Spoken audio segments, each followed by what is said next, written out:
യെശയ്യാ പ്രവാചകന്റെ പുസ്തകം 43 അധ്യായം 18-19 വാക്യങ്ങൾ. The book of Isaiah, chapter 43, verses 18 and 19. കഴിഞ്ഞ കാര്യങ്ങൾ നിങ്ങൾ ഓർക്കുകയോ പരിഗണിക്കുകയോ വേണ്ട. ഇതാ, ഞാൻ പുതിയ ഒരു കാര്യം ചെയ്യുന്നു, അത് മുളയെടുക്കുന്നത് നിങ്ങൾ അറിയുന്നില്ലേ? ഞാൻ വിജനദേശത്ത് ഒരു പാതയും മരുഭൂമിയിൽ നദികളും ഉണ്ടാക്കും. തകർക്കപ്പെട്ട മുറിവേറ്റ നിങ്ങളുടെ ഭൂതകാലത്തെ മറന്നുകള. പോട്ടെ, സാരമില്ല, വിട്ടുകള. നിങ്ങൾക്കായി ഒരു പുതിയ കാര്യം ഞാൻ ചെയ്യുന്നു. പുത്തനാണ്ടിന്റെ ആദ്യ ദിനങ്ങളിലൂടെ നമ്മൾ കടന്നു പോവുകയല്ലേ.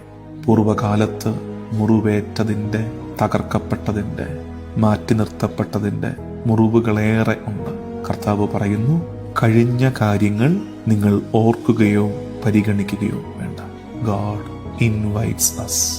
പുതിയതായി ഒന്നിലേക്ക് കർത്താവ് നമ്മളെ ക്ഷണിക്കുകയാണ്. പാസ്റ്റിനെ, ഭൂതകാലത്തെ വിട്ടുകള. ദൈവം സജീവമായി നിന്റെ ഭാവിയെ രൂപപ്പെടുത്തുകയാണ്. പുതിയതായി ഒന്ന് നിന്റെ വഴികളിൽ കർത്താവ് ഒരുക്കുന്നുണ്ടെന്ന് വിശ്വസിക്കുക.